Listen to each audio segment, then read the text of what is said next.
Xinjiang in the 1930s and 40s was probably 70 to 80% Uyghur.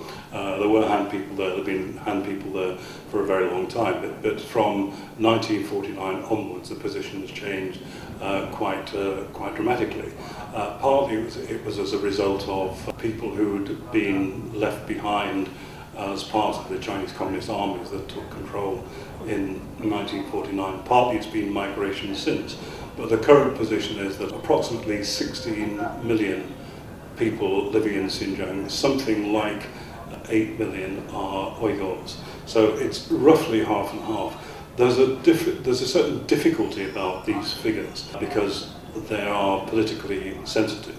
And in a way, that 50-50 figure gives a rather misleading impression of Xinjiang. Because if you go to the capital, Urumqi, you find it to be a predominantly Han city, although there are areas in it which are completely Uyghur. And the same is true of other areas in northern Xinjiang. If you go to southern Xinjiang, for example, Kashgar, Yarkand, Hotan, the cities at the south of the Taklamakan Desert, these areas are almost entirely Uyghur. There are Han people there are Han government officials, but they are predominantly Uyghur areas. So the idea that it's half and half is true, but it doesn't work for the whole of the region. There's been a deliberate migration policy. In the 1950s, it was largely to do with the military. Having taken control of Xinjiang, the People's Liberation Army needed to garrison it. So the People's Liberation Army was predominantly Han, so they took control of the region and they settled. People settled, they had their families there, they had children there. During the 1950s and 1960s, particularly in the period towards the end of the Cultural Revolution, there was an attempt to resettle Red Guards in the countryside, partly to break up the Red Guard movement that had been developed in the Cultural Revolution, partly the idea that the borderlands needed resettling, and a lot of Red Guards, former Red Guards, were sent from eastern China proper into the western regions, including Xinjiang. The more problematic part of migration is that Xinjiang, like Qinghai and other areas, has a great many prisons and prison camps.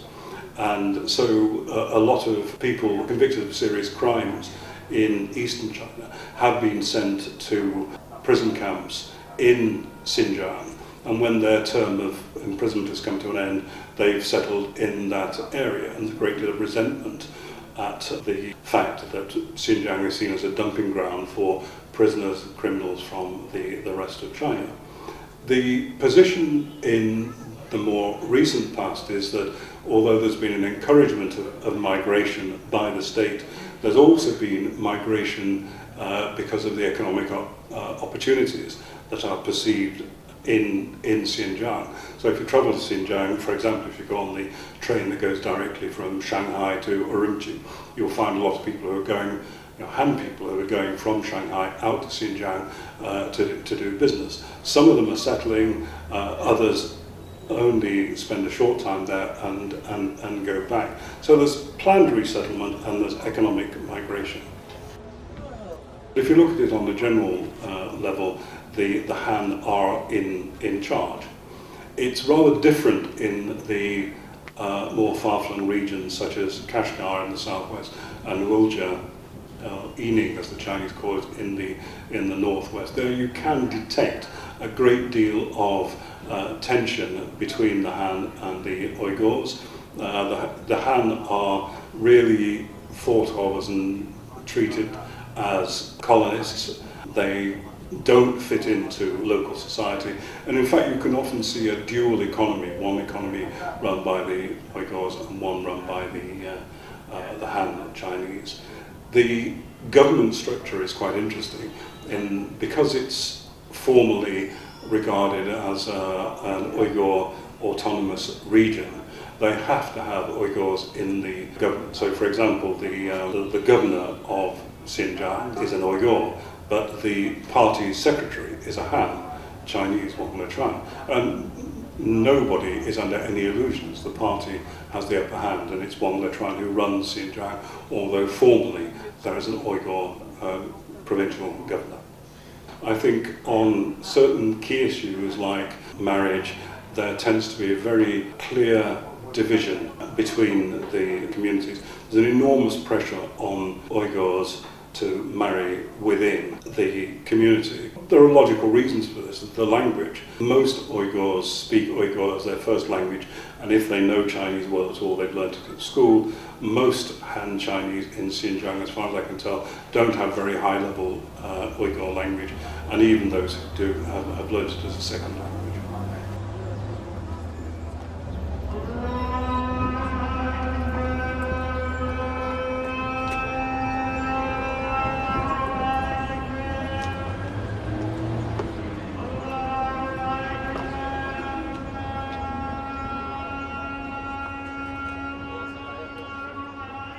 Uyghur religious life centres on the mosque primarily, although a lot of people seem to have a greater attachment to the mazars, the tombs of Sufi sheikhs, the saints of the Sufi orders. The rules about praying are the same as they would be in, say, Pakistan or in Central Asia. Prohibitions on food are the same as in Islam worldwide. So it looks very similar to Central Asian or Pakistani Islam. The mosques mostly look like mosques that you would find in Uzbekistan or Pakistan. It is usually considered that Islam in Xinjiang is rather easier than Islam in a lot of other parts of the world. It's got a lighter touch, and this is put down to the nomadic Central Asian tradition. It's certainly an important part of people's lives. It's the central part of people's lives, the ability to go to the mosque. And although it's been discouraged over the last 30 or 40 years, it's quite clear that Islamic law plays a great part in people's lives, and marriages and other social arrangements are often done in consultation with Islamic jurists. Han people really do not understand a great deal about Islam in China. And you have to remember that there are Muslims in pretty well every part of China, in Beijing and small towns around eastern China. So they probably will be in contact with Muslims at some point in their lives. They don't really have any great understanding of it. Their images of Islam are, on the whole, fairly negative. It's seen as a strange and alien religion. It seems un-Chinese to them. Has this changed since 2001, the attacks on the World Trade Center and the Pentagon? Probably not a great deal, although there's been a lot of publication since then with fairly anti-Islamic slant to it. Islam has been associated in China with terrorism, as indeed it has been in the West, and so in many ways I think what you can say is it's reinforced the negative view of Islam that Han Chinese have.